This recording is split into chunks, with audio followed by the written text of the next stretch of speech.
Hello friends, तर आपल्या YouTube चॅनलमध्ये तुम्हा सर्वांचं स्वागत आहे. आज आपण सूट, कमिशन आणि दलाल हा चॅप्टर बघणार आहोत. हा चॅप्टर खूप स्पर्धा परीक्षांमध्ये विचारला जातो. तर नफा तोटामध्ये सुद्धा सूट आणि नफा तोटा मिक्स करून काही प्रश्न विचारले जातात. तर त्याचे बेसिक्स काय आहेत आणि ह्या प्रकारचे प्रॉब्लेम्स कसे सॉल्व्ह करायचे ते बघूयात आपण.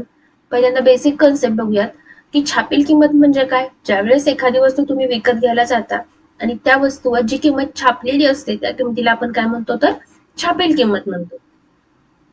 आणि ज्यावेळेस दुकानदार एखादी वस्तू विकताना आपल्याला सांगतो की याच्यावरती एवढी एवढी सूट आहे, म्हणजेच काय करतो तो छापील किंमत सोडून तुम्हाला जर समजा त्याने सांगितलं की ₹20 एवढी सूट आहे, म्हणजेच काय, जर त्या वस्तूवर ₹100 ही छापील किंमत असेल तर तो आपल्याला ₹20 कमी घेतो, म्हणजेच काय, 20% एवढी काय देतो, सूट देतो. आपण त्याला काय म्हणतो, सूट म्हणतो. आणि ही सूट शक्यतो शेकडेवारीमध्ये दिलेली असते. आणि ज्यावेळेस आपल्याला तुम्हाला सूट काढायची असते त्यावेळेस काय करता तुम्ही, छापील किमतीमधून त्याची विक्री किंमत वजा केली की तुम्हाला काय भेटते, सूट भेटते. आणि ज्यावेळेस शेकडा सूट दिलेली असते त्यावेळेस त्याला जर आपण शेकडा सूटला जर छापील किमतीनं गुणलं तर तुम्हाला काय भेटते, एकूण किती रुपये सूट आहे ती तुम्हाला भेटते. ठीक आहे. आता कमिशन म्हणजेच काय, ज्यावेळेस तुम्हाला एखादी वस्तू दुसऱ्या व्यक्तीला विकायची असते त्यावेळेस एखादा व्यक्ती किंवा जर त्या व्यक्तीनं तुम्हाला मदत केलेली असेल तर तुम्हाला त्याच्यासाठी काहीतरी अमाऊंट द्यावी लागते, त्याला काय म्हणतो आपण, कमिशन म्हणतो. म्हणजेच जर समजा मला एखादं घर विकायचं आहे आणि मी ते घर डायरेक्ट विक्रेत्याला न विकता एखाद्या मधल्या व्यक्तीचा मदत घेऊन जर विकली असेल तर त्या जी मधली व्यक्ती आहे त्याला काय म्हणतो आपण, दलाल म्हणतो. आणि त्या दलालाला काय करावे लागते, आपल्याला काहीतरी कमिशन द्यावं लागतं, काहीतरी पैसे द्यावे लागतात. आणि कमिशन एजंट म्हणजे काय, हे जे कमिशन एजंट आहे ते काय असते, एक संस्था असते, एखादी संस्था असते किंवा एखादा व्यक्ती असतो, त्याला आपण काय म्हणतो, कमिशन एजंट म्हणतो. ठीक आहे. तर बघूयात आपण आता याच्यावरचे प्रॉब्लेम्स कसे सॉल्व्ह करायचे.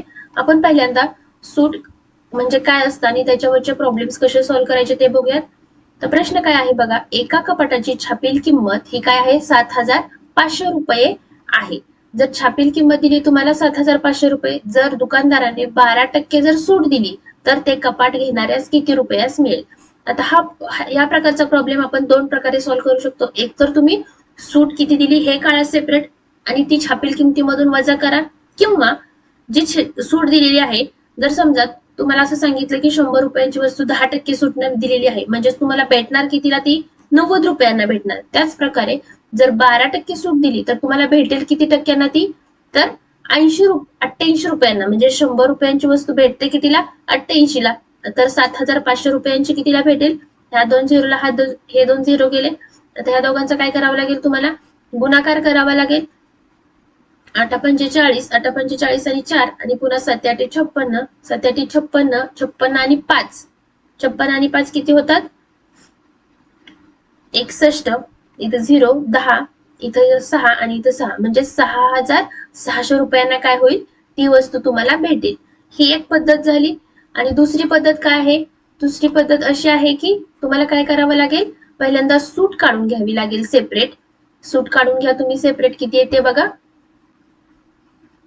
म्हणजे जर ₹100 जर 12 सूट असेल तर ₹7,500 किती सूट, म्हणजे ह्या दोन शून्यला हे दोन शून्य गेले. आणि तुम्हाला काय करावं लागेल, 75 × 12 करा, 12×5 = 60, 12×7 = 84, हे 0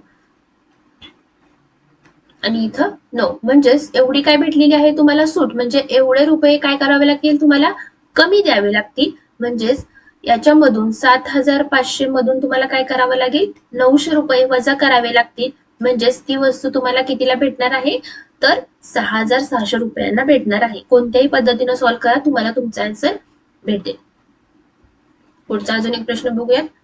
एका टेबलाची छापील किंमत दिलेली आहे 1850. दुकानदाराने ती रामला कितीला विकली, 17,202 विकली. तर रामला शेकडा सूट किती मिळाली. आता सूटचं सूत्र काय बघितलं होतं आपण, जी छापील किंमत आहे ती, त्याच्यामधून जर विक्री किंमत वजा केली तर तुम्हाला काय भेटते, सूट भेटते. मग इथं जर विक्री किंमत काढली आपण तर काय येतं बघा, 148 एवढी काय भेटलेली आहे, सूट भेटलेली आहे. पण आपल्याला काय विचारलं इथं, शेकडा सूट विचारलेलं आहे. तर शेकडा सूट आपण कशी काढतो, शेकडा सूट ही कशावर काढतो आपण, छापील किमतीवर काढतो. म्हणजेच 1850 वर जर 148 सूट असेल तर 100वर किती सूट भेटेल? ह्या झिरोला हा झिरो गेला, 5 दोन्ही 10, इथं 5 त्रिक 15, इथं राहिले किती? 5 त्रिक 15 केल्यानंतर 3 राहतात, 5 सत्त 35, नंतर इथं 37 न भाग जातोय का बघा याला. जर 4 ने गुणलं तर किती येतं बघा, 37 गुणिले 4 करा, इकडे करूयात. 37 गुणिले 4, 7 चोक 28, 4 त्रिक 12, 13 14, म्हणजे 37 एके 37, 37 चोक, म्हणजेच त्याला शेकडा किती टक्के सूट मिळालेली आहे? तर 8% एवढी काय मिळालेली आहे? सूट मिळालेली आहे. अशा प्रकारच्या प्रॉब्लेम मध्ये फक्त कन्सेप्ट तुम्हाला लक्षात घ्यावा लागेल, एकही सूत्र पाठ करायची गरज नाही, फक्त कन्सेप्ट व्यवस्थित लक्षात घ्यावा लागेल. आता पुढचा प्रश्न बघूयात अजून. आता इथं काय आहे? दलाल. राघवने त्याचे घर दलालामार्फत 8,87,000 कितीला विकलेलं आहे बघा, 8,70,000 रुपयांना विकले. त्याबद्दल त्याला 2% काय करावे लागली? दलाली द्यावी लागली.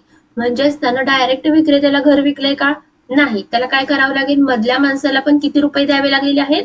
जी घराची किंमत आहे त्याच्या 2%. म्हणजेच 100वर जर 2 रुपये द्यावे लागले असतील तर 8,70,000वर किती रुपये द्यावे लागले हे काढावं लागेल तुम्हाला.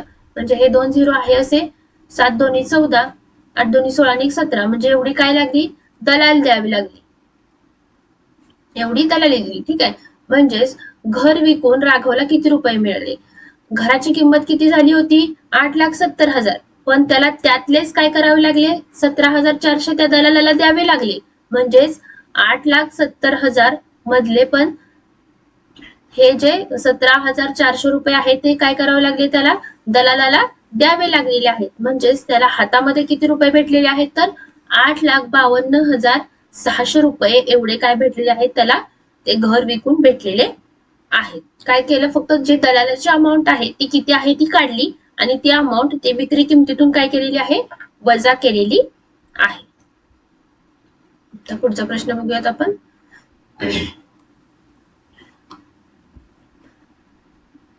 रमेशने 3,50,000 रुपये किमतीची जमीन दलालामार्फत विकत घेतलेली आहे. त्याने शेकडा किती रुपये दलाली दिली? 2.5 एवढी दलाली दिली. तर रमेशला जमीन विकून ती जमीन रमेशला किती रुपयास मिळाली?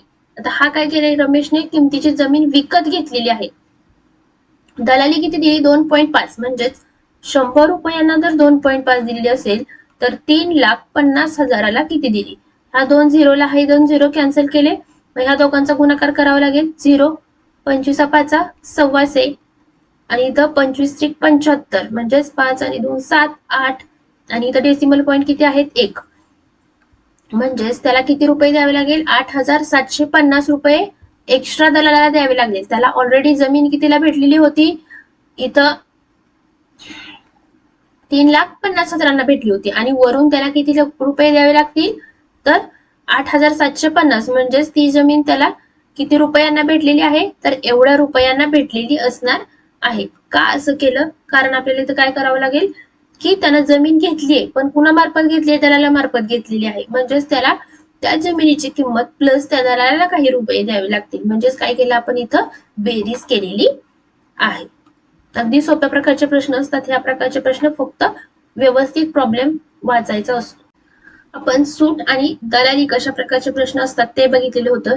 तर आता कमिशन कशा प्रकारे द्यावं लागतं आणि त्याच्यावरचे कशा प्रकारचे प्रॉब्लेम्स असतात ते बघूयात. प्रश्न बघूयात. चित्राने 5,000 रुपये किमतीची वस्तू विकलेली आहे, तर तिला शेकडा 10 प्रमाणे किती कमिशन मिळेल हे तुम्हाला विचारलेलं आहे. म्हणजे जर 100 रुपयांची वस्तू विकलेली असेल तर तिला 10 रुपये कमिशन भेटतं, तर 5,000 रुपयांची वस्तू विकलेली असेल तर तिला किती कमिशन भेटेल? तर 500 रुपयांचं कमिशन भेटणार आहे. अगदी सोप्या प्रकारचा प्रश्न होता. पुढचा थोडासा ऍडव्हान्स लेवलचा प्रश्न बघूयात. रमेशने अडत्यामार्फत 1,800 रुपये प्रति क्विंटल दराने 16 क्विंटल मका विकलेली आहे.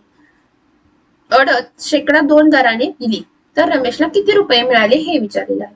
जर एक प्रति क्विंटल म्हणजेच काय? 1 क्विंटल मका 1,800 रुपयांना असेल तर 16 क्विंटल मकेचे किती पैसे झाले बघा? 1,800 गुणिले 16 करावा लागेल, म्हणजेच 28,800 रुपये होतील.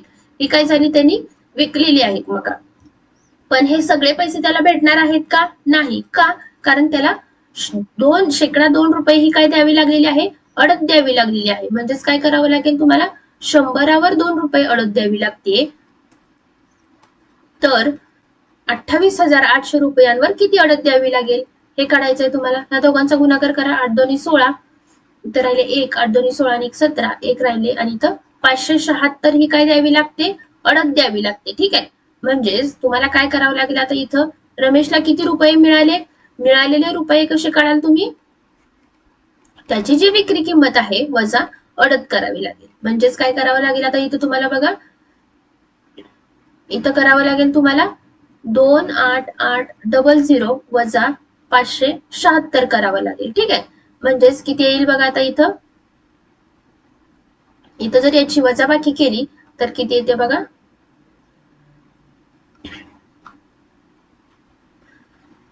28,800 वजा 576 करा. इथे राहील 4, इथे 2, इथे किती राहते बघा, 1, 8 आणि 2. म्हणजेच त्याला किती रुपये भेटणार आहेत, 28,224. त्याची विकली कितीला, 28,800 रुपयांना, पण त्याला आडत त्यातलीच द्यावी लागेल 576 रुपये. म्हणजेच ते त्यातनं वजा केलं की तुम्हाला 28,224 रुपये हे काय भेटणार, रमेशला भेटणार आहे. अशा प्रकारे आपण सूट, कमिशन आणि दलालीचे प्रॉब्लेम्स बघितलेले आहेत. त्याच्यामध्ये एकही फॉर्म्युला लक्षात ठेवायचा गरज नाही. फक्त इथं काय आहे, जे व्यावहारिक ज्ञान आहे ते फक्त वापरायचं आहे. अशा प्रकारे हा चॅप्टर इथं संपलेला आहे. जर व्हिडिओ आवडला असेल तर लाईक, शेअर आणि सबस्क्राईब नक्की करा. थँक्यू.